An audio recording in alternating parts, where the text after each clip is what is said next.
The Cult-Worthy Classic, a cinema podcast dedicated to obscure films and cult classics made before 1970. Join me, Antonio Palacios, weekly on all listening platforms or at thecultworthy.com. The Cult-Worthy Classic, we're bringing the classics back. Avengers!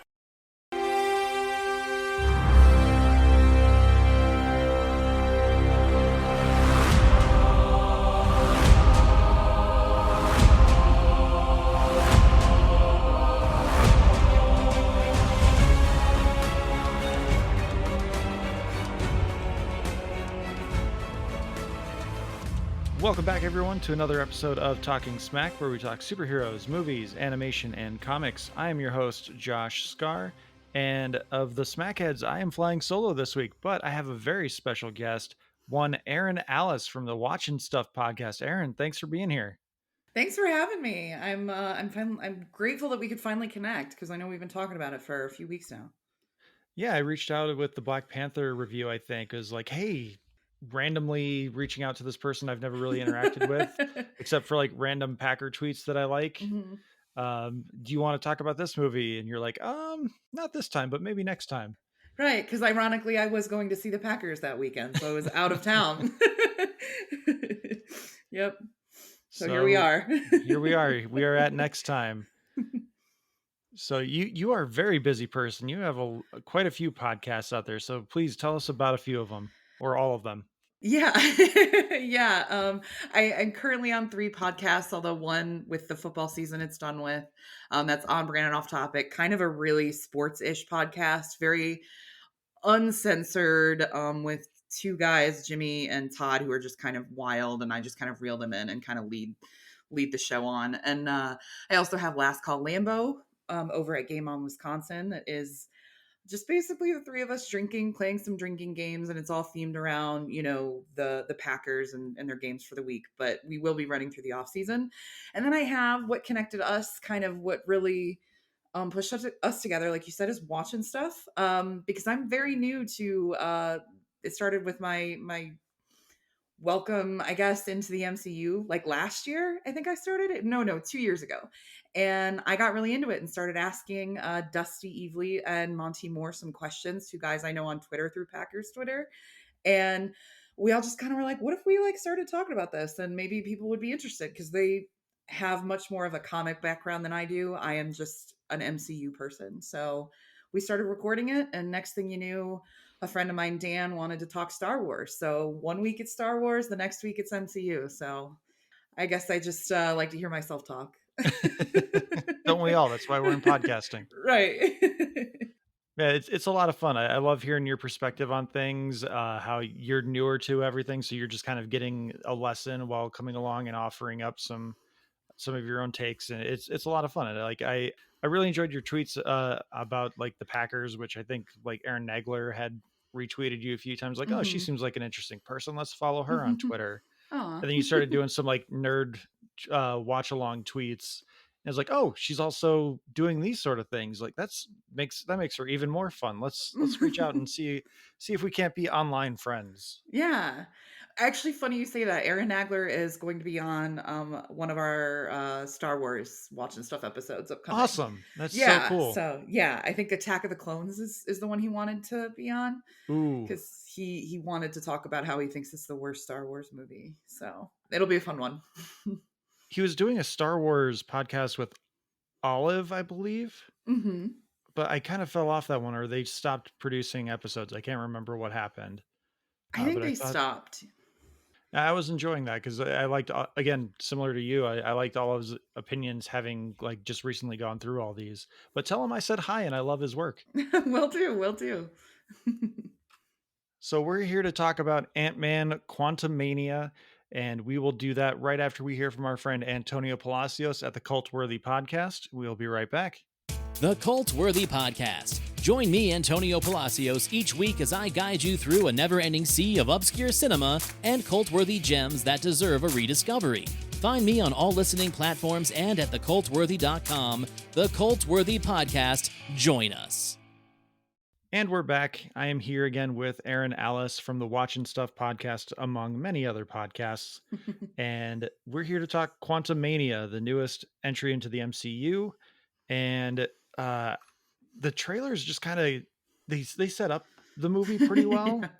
as far as like what to expect, but you can't really talk about this movie without getting into spoilers. So I think we're just going to jump straight into spoiler territory. Hmm. So let's just at Talking Smack, we have two ratings. We have must see or pass. Like, there's no nuance to it. It's do you recommend it or do you say don't Ooh. worry?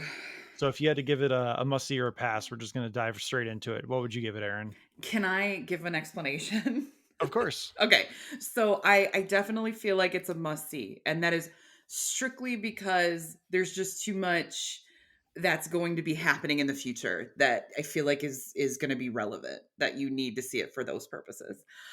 That's purely it. And it is honestly goes down to even the end credit scenes that maybe you just even need those. And then maybe the other, like the rest of the movie, maybe not super relevant because Yeah, nothing really maybe happens. there's something with Cassie or who knows, but I'm kind of in the same boat. I think it's a must see if you're an MCU fan. If you're not, I think it can still be somewhat approachable, although the first 20 minutes of the movie before they go into the quantum realm, it kind of does rely on your knowledge of previous MCU entries. Hmm. But overall, I think it is somewhat approachable. I don't know if it's something you would come out being like, yeah, let's watch more of this stuff. Mm. I think it's very much of even a movie that I I wouldn't necessarily jump to watch it again, if that makes any sense. Yeah, I don't think there are too many post Endgame Marvel movies that I'm like itching to see again. Like Shang-Chi is one that I've Yeah. really enjoyed. Hmm. Obviously, No Way Home. And Hmm. then maybe Multiverse of Madness. But Hmm. a lot of these are kind of like one and done sort of things. Like Hmm. maybe a refresher going into whatever the next big thing is going to be, but that's 2 years away because the Kang Dynasty is 2025, Hmm. and we got a year and a half more of these movies to go through, plus TV shows. So Yeah. they're making us do some homework. I did rewatch Loki, which did help ahead of this because I was like, oh, we just me and my boyfriend just watched it like last week. We kind of started going through it, and that was really helpful in certain ways because you get introduced to Kang a little bit and just kind of refresher, but not necessary. But it was kind of nice to pick up where Kang left us. I had the thought of watching the last two episodes of Loki just to kind of refresh myself on He Who Remains and Jonathan Majors' take on the character. Which, I mean, to Jonathan Majors' credit, he is taking each variant of Kang in a different direction. Hmm. Like the way he was speaking in this one, I was like, oh, I hope that's really not the Kang voice because I thought he was a lot more charismatic in Loki, and then we get the first post credits scene, like, oh, okay, yeah, there's different takes happening here. Yeah, that was I think, which is sad. Maybe the most exciting part of that movie was that mid credit. The I mean the end credit was also great, but that the mid credit was really exciting to see, in my opinion. Getting into the movie a little bit, I would describe it kind of as Tron Legacy meets Rise of Skywalker, maybe a little bit of The Last Jedi, because we're telling like separate stories that eventually converge, like what they happened in The Last Jedi, where you've got the gang split up between Hope, Hank, and Janet, and you have Scott and Cassie doing their own thing, and eventually their storylines cross once they're in the quantum realm. But it does feel like there's two different movies happening here. Like Scott and Cassie are in a Marvel movie, and the Van Dyne Pym family is in a weird Star Wars Tron mashup. And Alex, he wanted to be here, but he's like, I hated this movie. I really think I'd be a downer for this. I might make him angry with this comparison, but after he went off about the Bill Murray scene. Hmm. And that reminded me a lot of the Tron Legacy scene with Michael Sheen, where I don't know if you remember, it's the scene where Daft Punk makes their cameos, and he's basically just stalling the protagonists so that the bad guys can come and ambush them. Hmm. It was like almost beat for beat that scene, just minus the killer soundtrack. Yeah, I mean, and it's it's Marvel's getting to this point where they just like are paying big actors to come in just so hoping people will see the movie because we saw Bill Murray in the trailer. So I feel like they're just at this point where some stuff is getting a little lazy. And I was a little surprised in the direction of even it just being a heavy Janet movie. I wasn't expecting that either, which Oh, she she was did driving me great. crazy in this But I movie. didn't, yeah, I do love Michelle Pfeiffer, but I was like, what is this? What are we doing here? But I don't know. It felt very much, my comparison was, it just felt very much like Ant-Man and the Wasp. Like we have a beginning, a middle, and an end, and there's like an arc, and there's a couple of different villains kind of happening all at the same time. And there's people making up, I guess, and people that are bad turning good. It reminded me very much of that movie where I was like, not memorable, but I don't I don't hate it. I know a lot of people did because it's like currently tied with The Eternals on Rotten Tomatoes, which is Oof. I appalling to me because that movie, I still have no idea what the hell I watched when I watched that movie. I have no clue what happened, but I know exactly what happened in Ant-Man in Quantumania. So I don't understand that comparison. I didn't think it was that bad, but I think it was the marketing that really, I don't know, dragged it down. Yeah, I think what's dragging down the Rotten Tomato score more than anything is the fact that it is very much a movie where Marvel's just like, if you don't know what's happening, sorry. And critics just don't like that TV's TV series kind of storytelling that Marvel's gotten themselves into. But Mhm. I don't think it's as bad as the score indicates. I think it's just there are some like middling to negative reviews that Rotten Tomato is skewed more negative, but it's not as bad as the score lets it out to be. I think it's Agreed. probably lower third MCU stuff, Mhm. but it's definitely not as bad as the score makes it out to be.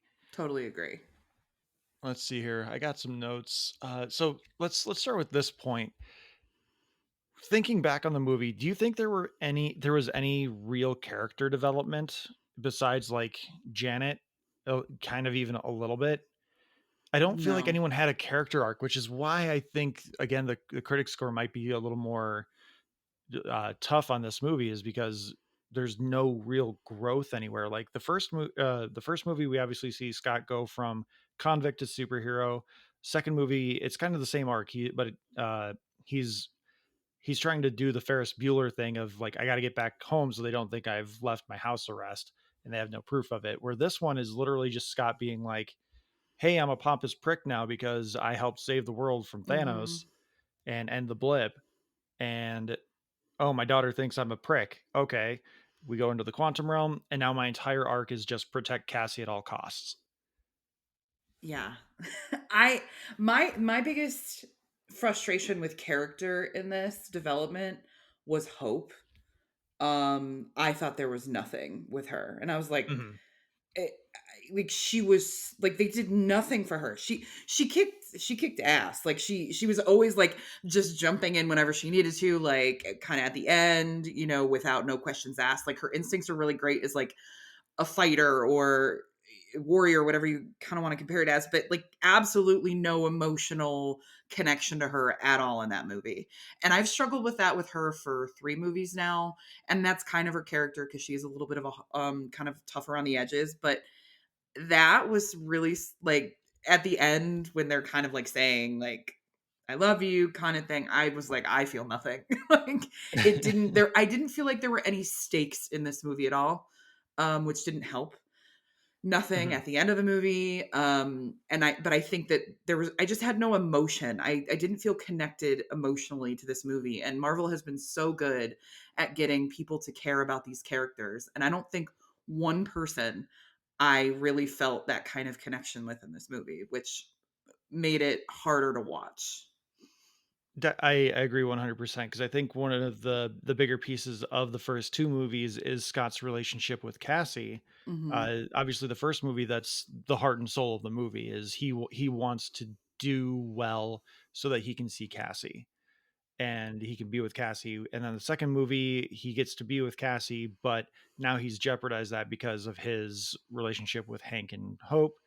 And now in this one, the relationship is jeopardized because Hank and Hope, or no, I'm sorry, Hank and Cassie have been working in secret on a quantum realm beacon, so they can map the quantum realm.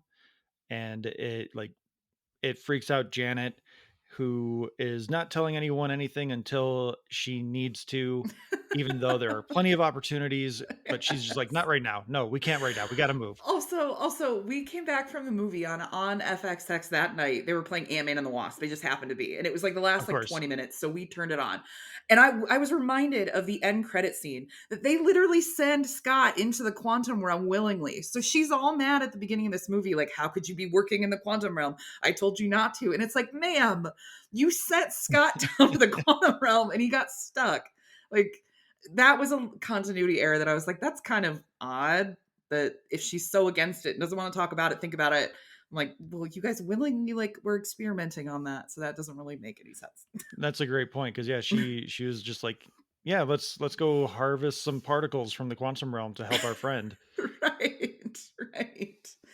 But I do feel bad for her because I thought mid movie, I was like, oh man, this woman was down there for 30 years, came back for what, a month, and immediately got blipped for 5 years. Yeah, Rough. yeah. Well, we were talking about that in our Black Panther review with T'Challa. Like he got blipped, gone for 5 years, comes back and gets some kind of incurable disease that not even his Right, Black Panther abilities can heal from. Like, ooh, right. like there's some heartbreak happening here. Yeah. But one thing that my wife Ricky pointed out that I didn't connect the dots on was we were getting that narration from Scott reading his book in the first part of the movie. He's talking about "look out for the little guy" is the last line, which obviously is meant to be ironic since he's Ant-Man. But the premise of the movie should be that Scott learns to look out for these citizens of the quantum realm that have been oppressed by Kang, but it's Cassie is the one who's always pushing that development. And Scott never actively is fighting for the quote unquote little guys. He's always Hmm. fighting to protect Cassie. And I think that's again where that character development flaw is coming in because they're so focused on Scott's devoted to his daughter, even Hmm. though at a certain point they connect and they're just like, yeah, let's be superheroes together. We'll be the ant family and do all these sort of things. But Scott is never actively like viva la resistance, and he's always just protect Cassie. Cassie's fighting, she's doing great, but I'm gonna be there keeping an eye on her. Whereas Cassie is like, okay, we're helping people, we're doing good work, which is what she wants to do. She wants to see her dad be a hero. And Scott is, in my opinion, in this movie, he's not ever actively a hero. Hmm. He's only ever being a protector. That is a really great point, especially because as somebody, I mean, his original character was always like, I don't steal from people that need it. Like I steal from big corporations, and I'm a thief for people that don't need it. So for him to just not even emotionally connect in this movie to what she's passionate about is kind of even just not like him, what we would think to be him at all, anyways. The fact that he's just worried about Cassie and getting back home. But I do want to praise Catherine Newton as the new Cassie, even though she was cast specifically for this movie. She wasn't in Endgame with the Cassie we saw there. I Mhm. do think she did a pretty good job. Alex didn't like her. He said some unkind things that aren't awful, but I'm still not going to say them because I don't think they're true. It's his opinion, not mine. Mhm. I thought she was really good. I liked that she had kind of evolved a relationship with Hank, where she calls him Grandpa Hank. Although the timeline again is really weird because she knew him for 2 years ish, maybe, but they never really spent a whole lot of time together because Right. Hank and Hope were on the run after the events of Ant Man, and then he was blipped for 5 years, and now he's back for another two. But we're That's on Grandpa territory. yeah, that's a fair point, especially if they're doing it behind Scott's back, so they can't be hanging out that often. Hmm. Yeah, that is kind of odd. Another thing that I thought was really odd, an odd choice, was we didn't see any of Scott's crew in this. I was Oh really yeah. surprised we didn't see, even in the beginning, I was half expecting to see a Luis like storytelling in the beginning. I think that would have been a better way to begin the movie, to open it. Luis doing a book reading or Yeah. Luis doing, if he had gotten paid to do the foreword for Scott's book, I think that would have been great. Yeah, like something, some one of Luis's like signature things. I'm really surprised they didn't even have those guys show up at any point just for a cameo, because they obviously aren't part of the main story. That one was that choice of was an interesting choice. I'll say that.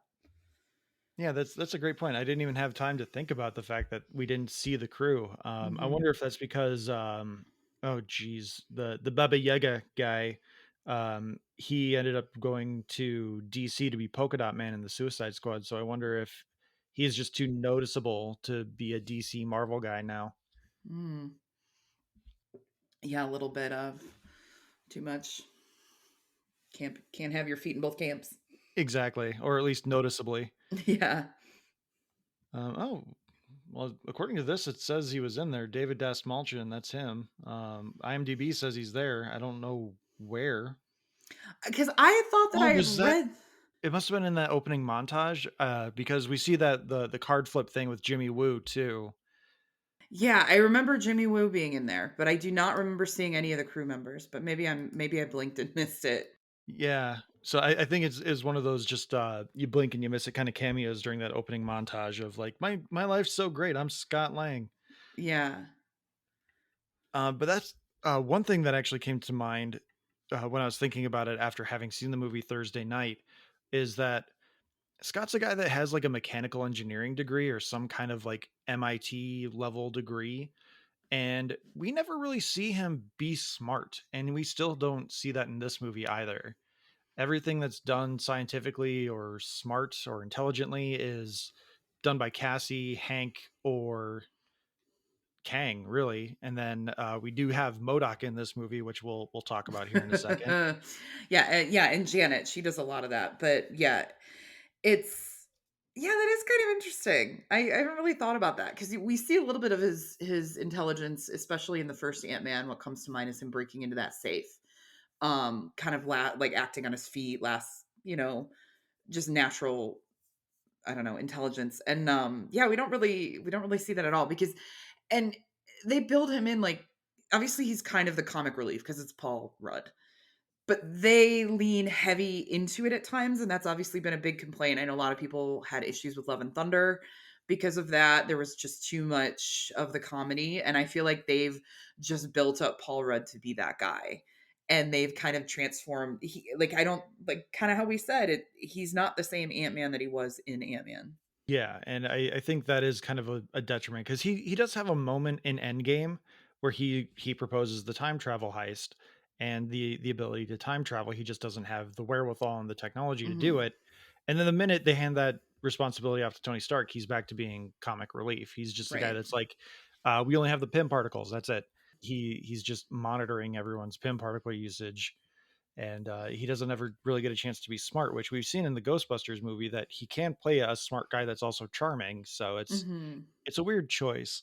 But let's get into Modoc, or the machine only designed for, or what I'm forgetting what the acronym is now. um, I'm gonna have to Mech- Google it. mechanic Mechanized organism designed only for killing, something to that effect. Mechanical organisms, I don't know. It's something There's a organism designed couple of only for there's a killing. couple of different ones according to Wikipedia. Mental, mobile, or mechanized. So mechanized, I think, is what they said. Mechanized organism designed only for killing. Yes, correct. Nailed it. Which I do remember in the Avengers Earth's Mightiest Heroes cartoon. They changed Modoc to Modoc with a K to Modoc with a C, and he's designed only for conquest because even back in like 2011, you couldn't say kill on TV in a children's cartoon. Fair enough. I do I do get it a little bit. Maybe we don't want. Well, I guess I don't know how young they were aimed at, but yeah, this was. So Monty, who is on one of my co-hosts, and I co-host with him on Last Call Lambo and Watching Stuff. That's kind of how we crossed paths and started watching stuff. And So he watched it on Thursday night, and immediately, like, he's in Arizona, so I got out of the movie first because my movie was sooner because I'm on the East Coast. And so I immediately texted him and said, "Text me when you're done. I just have so many thoughts." And he immediately was like, "MODOK ruined the movie for him. Completely ruined like almost the entire movie." And I didn't feel that way, but I'm not familiar with MODOK in the comics, so I got some insight from him that he is kind of a comedic character, but I'm like, I don't like that. I just think he's supposed to be menacing, and he was not at all.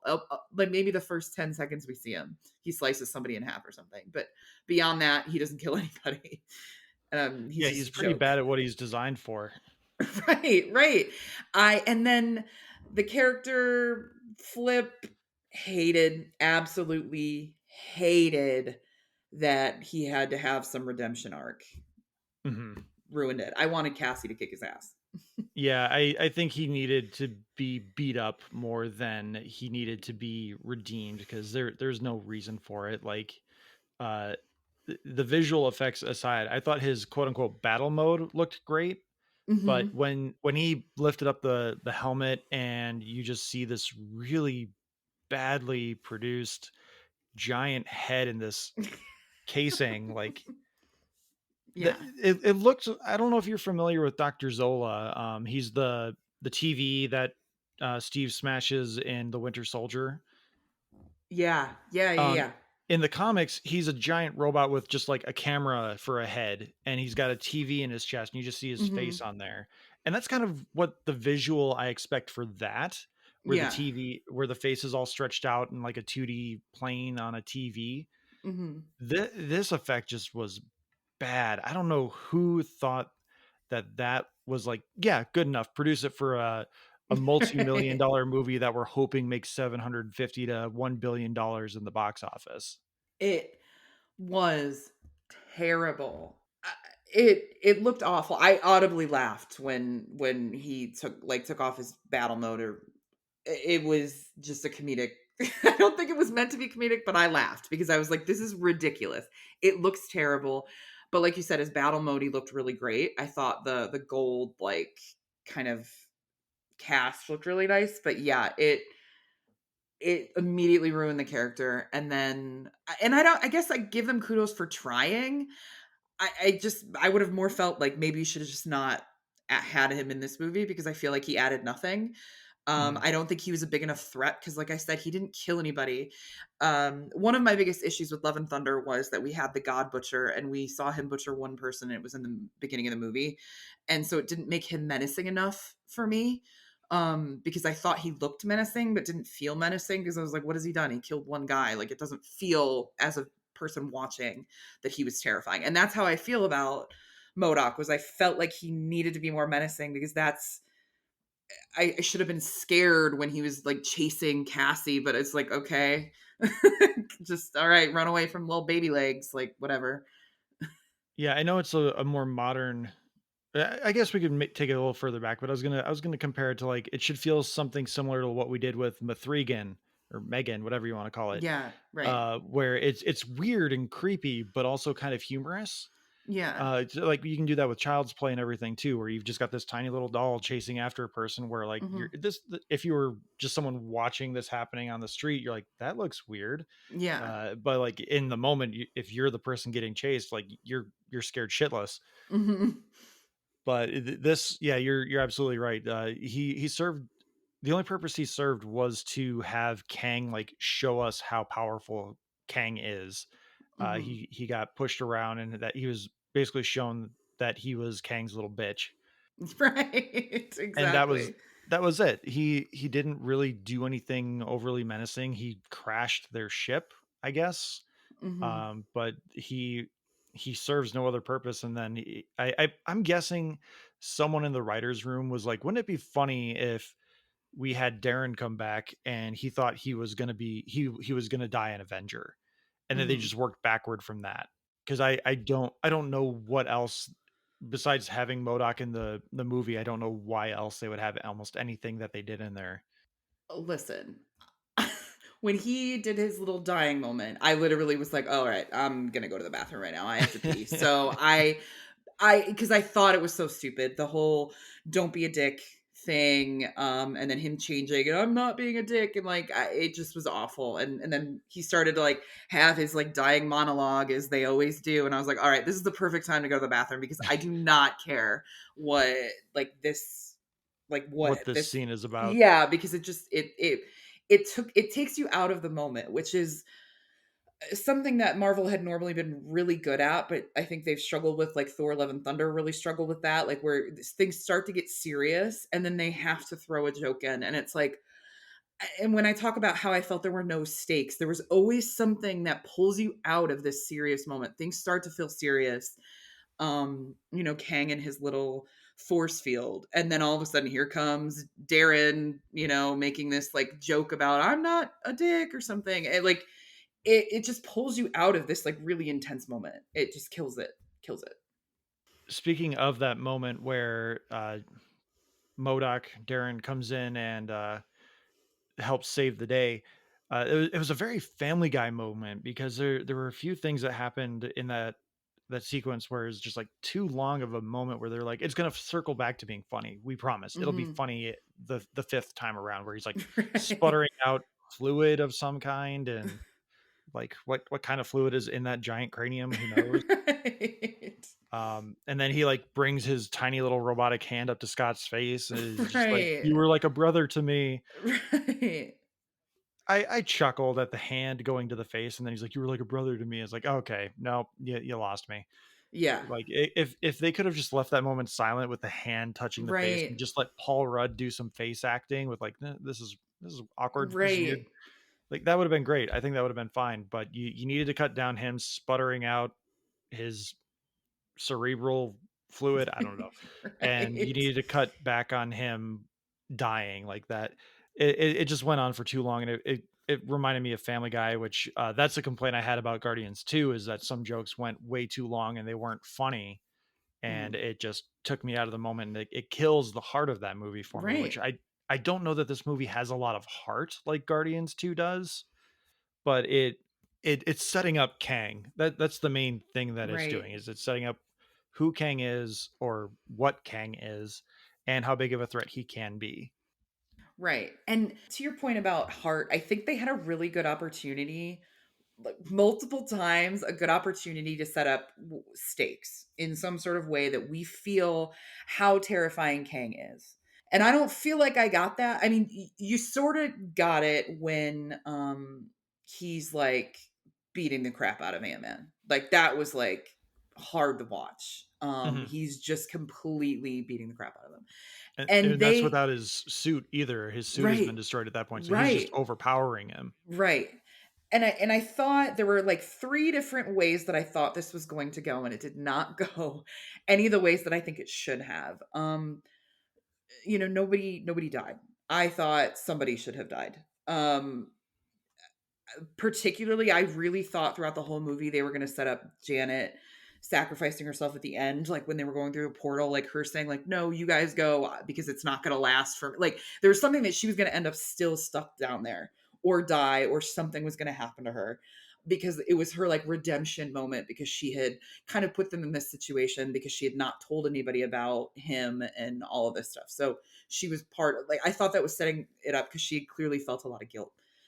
And then I thought that Hope and Scott were going to end up stuck down there, because when Kang, like, quote unquote, dies, though we don't think he is, but he he destroys that I don't know, that portal, I guess, so they can't get back. And I was like, oh, that would actually be like a huge thing. And it was like this really intense moment of them just saying, like, we're down here, like, and I was like, "Oh my god, this is like an intense ending." And then nope, they went back. And then I thought maybe Scott might die saving Cassie, kind of a thing, because that would be his ultimate sacrifice. And as we said, his ultimate arc through these three movies would be everything's about his daughter. So I thought that would be the third option. And instead, nobody dies, everybody happy ending. I was just like, okay. I wish something different would have happened.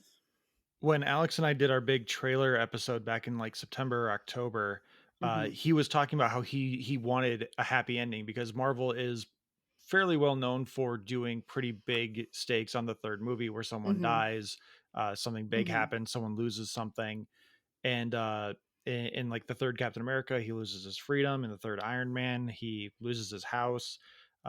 So like there's stakes in certain places. And with this one, I thought it was going to be Hank, honestly, because he basically served to be comedic relief for the entire thing. Right. And I was like, oh, he's going to get washed. Uh, for Serenity reference for those that know. Um, because he literally was just there to put a pin on a joke. Like Cassie's like, "There's a suit," and he's like, "Oh, there's no suit. You're a dumbass. What's happening now?" And Right. it's like, "Oh, you had sex with Bill Murray? How what's happening here? Oh, I'm putting my hands in these weird tubey tentacle monsters." Right. And then like this movie got me a few times thinking something was going to happen because there's that trope in movies where like there's a long lingering shot and then someone like gets shot from something off screen or an Mm-hmm. explosion happens and someone gets hurt. And this movie did it like 3 or 4 times where I'm like, okay, uh William Jackson's gonna get killed because you can't have a telepath, they're gonna ruin everything. Up, Right. nope, everything's fine. He's flying off in his giant dildo building. um I'm sorry, you can't I you know can't it. put that in a movie. You This is can't make designed for it. It's children. right. You had to make it flesh colored. Like, come on. And there's that moment where Hank brought the ants and he brought his Dino Rider ants, and I'm like, he's just sitting there, and I'm like, oh, this is where he gets shot. Hmm. No, okay. Hmm. And then at the very end, when you have the lineup of them going through the portal, Scott's the last one through, or Scott and Cassie are the last ones through, and I'm like, okay, Cassie's either getting shot or Scott's getting left behind. Like that has to happen. And then like they have that long lingering moment. I'm like, maybe not. Scott's looking back and he's like all triumphant. And I was like, okay, I guess movie over. And then we see him push Cassie. It's like, okay, at least they did something. But like it almost fooled me for like 4 or 5 times that something was going to happen and it never did. So at least it left me a little surprised in that moment. Yeah, and I didn't think Scott was going to die just because the most recent trailer. I think it was like during I don't know, it was during something, an NBA game or I don't know. It was being really it was I think the NFL championship or something like that. It was being released and I was just like, okay, like I watched this game just so I could watch the new trailer and it basically made it seem like Ant-Man was going to die. He's all bloody and he says like we both just have to lose.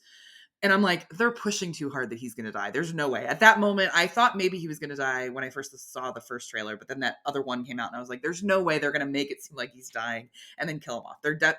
So I definitely didn't think that was going to happen. I just I didn't want him to die, but I just feel like something needed to happen if we're talking about introducing Kang into like this big, like as like a fighter instead of just, he who remains the conqueror. I thought for sure somebody needed to lose some.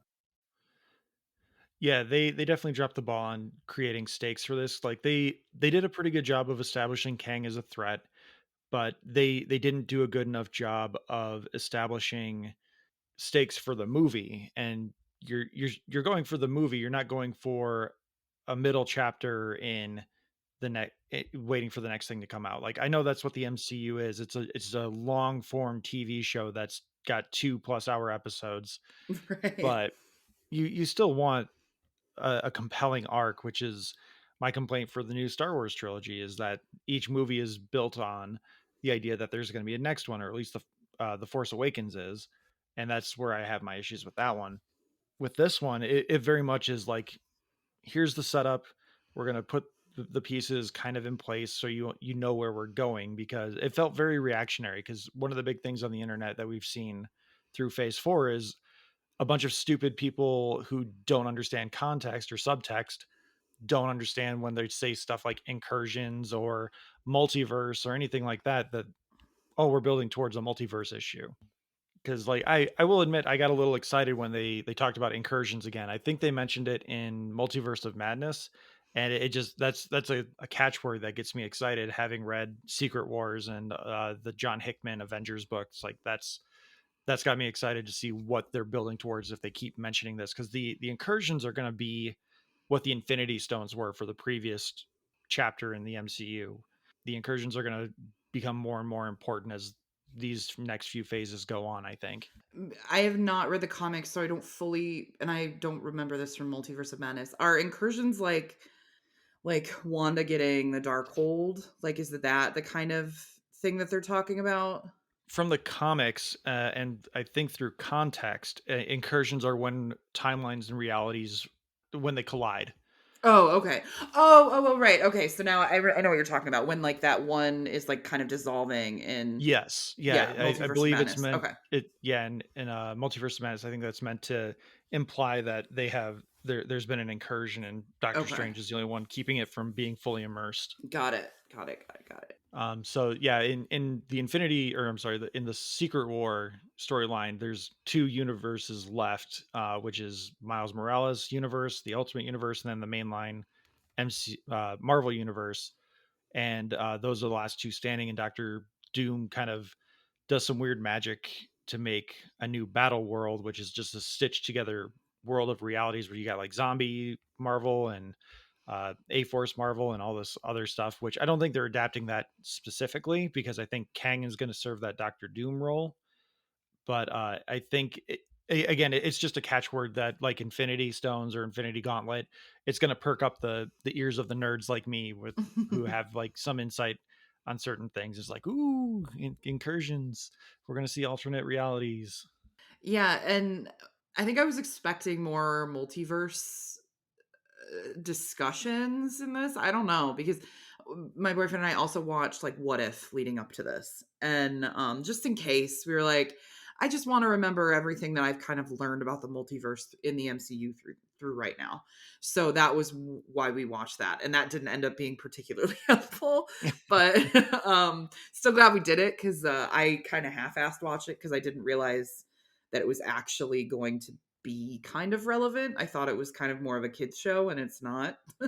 So, because I thought, oh, it's a cartoon, so I thought it was just aimed towards a younger audience and kind of half-ass watched it when I was hungover one Sunday. Yeah, I'm not sure that multiverse or not multiverse. What if is going to serve any greater purpose other than just like a nice little, literally what What if if? series. Yeah. Yeah. Yeah. And I think I still think what most excited me about this movie, which is kind of sad, was the post credit, the mid credit and the post credit were both really, really exciting. I left like beaming after seeing those. Yeah, I haven't verified the identity or who the third Kang is supposed to be. There's obvious ones with like Immortus and Ramatut, but I think the most commonly mentioned one is the Scarlet Centurion, which I don't. How much do you know about Kang and who he is and like where he's from? I mean, which is part of the good thing that I watched Loki because, obviously, He Who Remains kind of told his story a little bit, very vaguely, but other than that, not really much. Monty and I were texting for a while on Thursday while he was kind of going over that scene, the Council of Kangs and stuff, and kind of giving me more insight. But very, very little. I don't know a ton about it. Okay. So Kang is Nathaniel Richards, who is a very late descendant of Reed Richards, Yes, he Mr. did tell me that, Fantastic. which blew my mind. Yep. Which I do think that with the casting of Jonathan Majors, they are trying to prepare us to have a black Reed Richards in the MCU, which I think is absolutely fine. Yeah, that should go over well with a lot of people, I'm sure. But that's exciting. I'm game. I do think that I lost his name. William Jackson Harper, who plays Chidi Anagonye in The Good Place, and he's the telepath in this movie. I think he would have made a fantastic Reed Richards. Like he has that MCU charisma, which we saw in this. But I mean, I'll trust who they cast in this. Well, maybe they will because they did that with Gemma Chan. Uh Gemma Chan, yeah, Gemma Chan, yeah. yeah, She was in Captain Marvel and in the Eternals. I think I can't remember the Eternals. I don't know what the hell I watched. So maybe she's in there. I don't know. yeah. The only thing I really remember is they had an evil Superman, and there's a Celestial still sticking out of the Pacific Ocean. Yes, and there was a sex scene. That was I don't the even big remember the thing. sex scene. I remember someone mentioned that. I'm like, there's a sex scene? Yeah, because they made a big deal about it, like being like the first like MCU sex scene that we got, and it was like you put it in the most forgettable movie. And it apparently is quite forgettable as well. Right. Was it good Yeah. for you? What? Where are we? So yeah, Kang is a descendant of Reed Richards, which I think that they are setting up a black Reed Richards with Awesome. Kang being a black actor, and Jonathan Majors, who is fantastic. I loved him as He Who Remains. I think he did a really good job in the multiple Kang roles that he played in this movie. And then each variant has their own story, really. Like Ramatut, I believe, went back to like ancient Egypt to set up his timeline towards Kang's eventual conquest. In the second post-credit scene, we get Victor Timely, who basically does the same thing. He just Kang goes back in time to like the very first day of 1901 and founds a small town in Wisconsin and becomes mayor and just like sets up his path to becoming a conqueror. So I think that's where Loki season 2 is going to go. They're going to set up Victor Timely as their big bad, and Loki will eventually take care of him as well. Yeah, that was really exciting to see Tom Hiddleston and Owen Wilson. That was Yeah, really awesome. I was not expecting that. there were some gasps in my theater where some people clearly forgot that Loki was alive in some variation. So I Oh. do wonder if that's something that they're building towards with Secret Wars, as well as if they will bring back Loki in some way for that event. I would think that they will. I mean, I've had this theory for a while. I think they're going to bring back the original six in some form. Like that. I don't think they're. I think I think they should, because I think everyone is, especially right now, really missing all of these original characters, because they've not been impressed since Endgame, at least from what I've heard. And I think it would be really cool, little cameos, even if it's just 20 seconds that they're in there, just to like give everybody the nostalgia. I think that would just like make the movie for a lot of people. Yeah, the one thing I don't want is Nazi Captain America. I hate Yeah. that arc by Nick Spencer with a passion. I think it's bad storytelling, and I think it's also just extraordinarily disrespectful to Jack Kirby and Joe Simon created Captain America, both of whom are Jewish, so making him a fascist Nazi Oh, God, that would be paragon for terrible. yeah, and like I know that's something that a lot of people want to see because they like edgelord nonsense, but it's not an arc I think that needs to be done. If they're going to do it, I think it'll be done in Secret Wars where they'll have him say Hail Hydra or something, and he'll get taken care of about as quickly as the variants did in Multiverse of Madness, where they're just there for quick fan service. Right, exactly. So yeah, Immortus, Ramatut, and Scarlet Centurion were like the big three, as Hmm. far as we can tell from the Council of Kangs, and then we get a shot of an entire stadium of Kangs just like going nuts, just so excited to see each other and be in the same arena with each other for a moment. Just That pure was pretty cool. chaos. Yeah. Yeah, we see some interesting variants where like there's one that is fully blue, not just with the visor. There's one that looks like a bug, Hmm. and then there's just a bunch of them that look like Jonathan Majors. But I mean, swoon, who cares? An entire stadium full of Jonathan Majors. Dang. Yeah. No complaints here. I've seen those Creed trailers.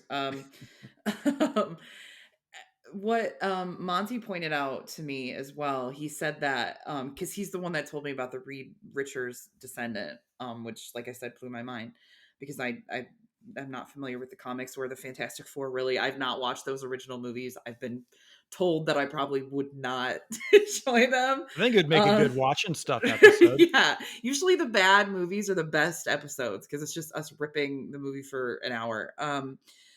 But he pointed out that all the Kangs like entered the council in the same way that Reed Richards did in Multiverse of Madness, like using the same like Hmm. technology. And I don't remember, so like I wasn't paying attention to like that, but Monty immediately pointed that out, and I was like, oh, like that is one thing that Marvel does really well, is they take care of the details as much as they can. And that just even one little thing like that is just kind of a cool little continuity thing that they do. That's kind of my notes. Was there anything else that kind of stuck out to you? I do have one more thing, but it's more just kind of like a one-off reference. Yeah, I don't think so. I think it was a disappointing start to Phase 5 just because I think, like I said, the trailers really hyped it up to be this dark, like intense, like all the stakes, and I didn't leave the theater feeling that way. But I still don't think it's as bad as critics are saying. I think it was very much in line with an Ant-Man movie. Well, probably like Ant-Man and the Wasp. It felt very much like the same kind of journey. Um, yeah. Yeah, the only other thing I have to mention that was in my notes was when Scott showed up to rescue Cassie in the big fight at the end. He shows up as Giant Man with Wasp on his shoulder, and my Mhm. immediate thought was Dragon Zord Scott because she's just sitting there like about the Mm. size of Tommy on the Dragon Zord, and it made me laugh, and I was like that. I know it's Ant Man and he's supposed to be kind of goofy, but you're not supposed to be reminding me of Power Rangers right now. Right. Yeah, that is really funny. I thought what was a little weird, no, because now I've gotten off topic, is Cassie being big and like not really having any sort of side effects. Like I Yeah, was like, she's like, "Oh, I really want a lime or something," and he's like, "Oh, right. It was yes, citrus." like he literally passed out and almost drowned in Ant-Man and the Wasp. Like it just is a little like, okay. It's just a few little things that just didn't really make a lot of sense, but it was kind of a fun moment. Them hugging is big. That was cute. But then I was like, I guess maybe she could just handle it a little better. Yeah, and, going back to it, just because you brought it up, a lot of this movie is about Scott trying to find common ground with Cassie, like reforging that bond that they have. Hmm. Because there's like a moment when they're both being held by Kang, before we get some bad Modoc stuff, where he's like, "Oh, this is your third time in prison. This is my fourth," and Right. like they're clearly trying to reestablish a bond, which I guess is part of the point of the movie, which that citrus moment is supposed to kind of reinforce, like, hey, they're superheroing together and that bond is stronger than ever, and like, nah. Like it doesn't feel the same as a genuine bond. Yeah, and like Cassie's suit is very clearly not built to go big because she had to put that shrinky disc inside her regulator. So Right. like she should have had those Ant-Man 2 and Civil War side effects where like she needs some like electrolytes or something. Right. Right. I kind of told my boyfriend, he's like, well, maybe like it's in the quantum realm, so it's different. I'm like, oh, whatever.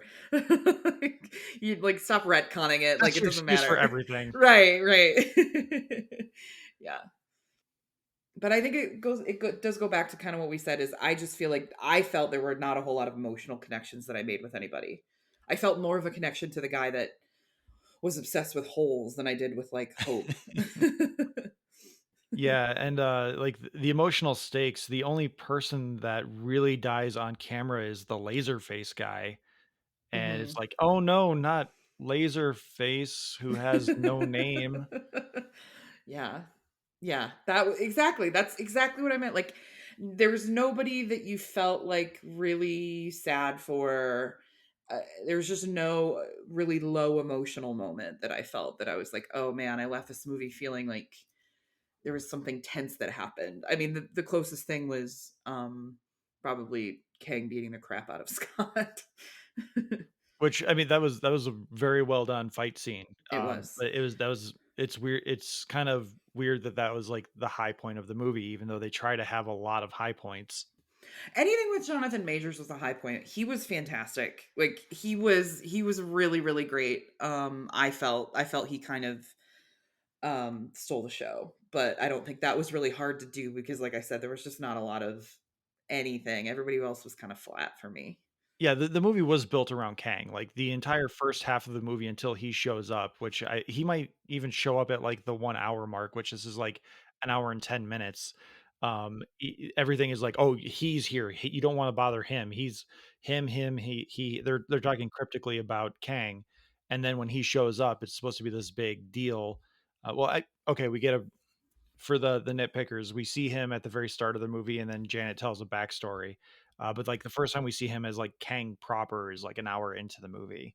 But yeah, it very much felt like they just wanted something to show off Kang and Jonathan Majors as Kang, and they just went, okay, here, let's do this. Right. And it is just unfortunately an Ant-Man movie that had to suffer for it. Like I think that's part of the reason why they have been promoting the like Quantumania as heavily as they have, because it's not necessarily an Ant-Man movie. Ant-Man is just the hero in the story that's about Kang. Right. Totally. That makes a lot more sense. So we'll leave it at that because that was a Yeah. fairly decent thought. Yeah. So we will start off by sharing our socials. You can follow me on Twitter at Josh_Scar. You can follow the podcast at Talking Smack Pod. Please join our Discord. We have a lot of fun discussions there. You can email the podcast if you have thoughts, reviews, anything.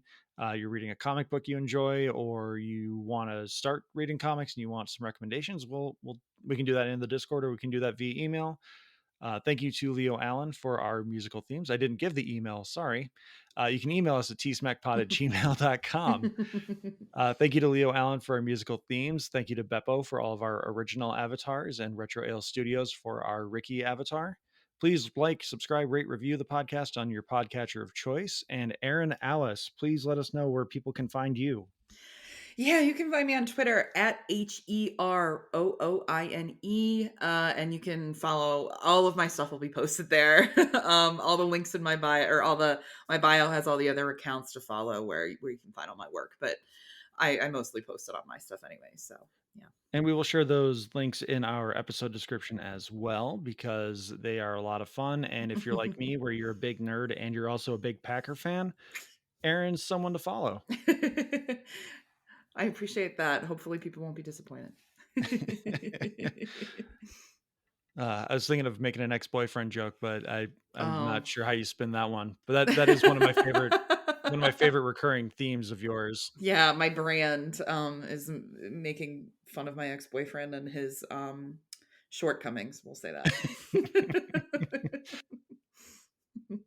And then your memes of Bender and This Time I Mean It, those are always the best ones. Yes, never drinking again. So thank you again, everyone, for listening. Erin, thank you again so much for making the time to be here to talk Quantumania with me. And hopefully we can hook up. Let's not say hook up again. Hopefully we can do this again soon. Yeah, thanks for having me. We'll have to have you on watching stuff at some point, I'm sure. We'll get you on an episode soon. That'd be appreciated. Not necessary, but I love hanging out and talking nerd shop, obviously. So thanks again, everyone. Thanks again, Erin. Take care. Watch Star Trek.